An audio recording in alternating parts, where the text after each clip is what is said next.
Hi, Clyde. It's an honor to finally talk to you. I've listened to you for years, and our souls resonate, and so much of you has helped my third eye to open up. And um, I agree with a lot that you talk about. And finally, I got through, and maybe I can help people try to understand what's going on a little bit with what I feel God has told me.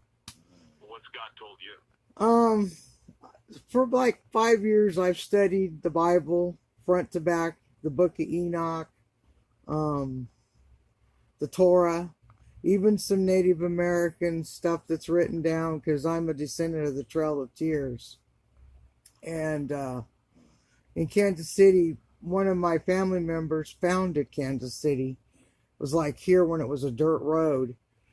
And one thing that I think back to is in the book of Job. And in the beginning of the book of Job, God and Satan are having this conversation.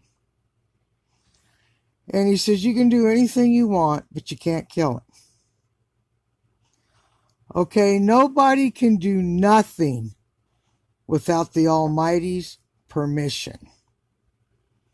I want people to think about that. And the thing is, our political time, our churches, our medical, everything is not as it appears. Nothing as it appears. It's just not. I mean, it's a grand illusion. Well, it is an illusion, but it's an illusion that has been programmed and planned, and it's what they don't reveal to us. What we have to uncover. And yes, I think people refuse to believe that that things can be uncovered. There's a third story. There's always been a third story. Right. That's why it's called his story, mystery, my story, and there's a middle. Mm-hmm. And ever since I've been 5 years old, I grew up in a horrific circumstances, and I've been homeless. I've did my wild side because I was very angry. I'm a descendant of the Trail of Tears, like I told you.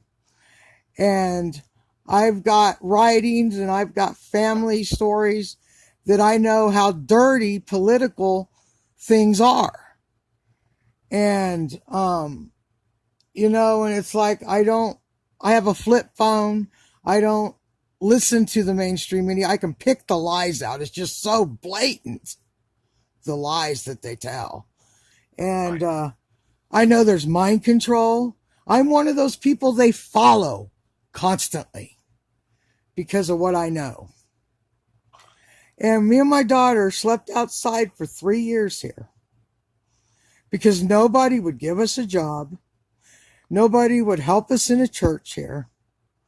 And we went to one of the biggest Catholic churches that sits in the skyline of Kansas City in the rain, and they would not give me a pair of shoes. Okay? But they collect all this money. All these charities collect all this money. We're doing it in the name of God. Our country the world has broke all 10 commandments. They worship their houses, their cars, their status. And the people laying out on the street, God didn't say judge them. He said help them. Okay? Jesus came for the poor. Okay?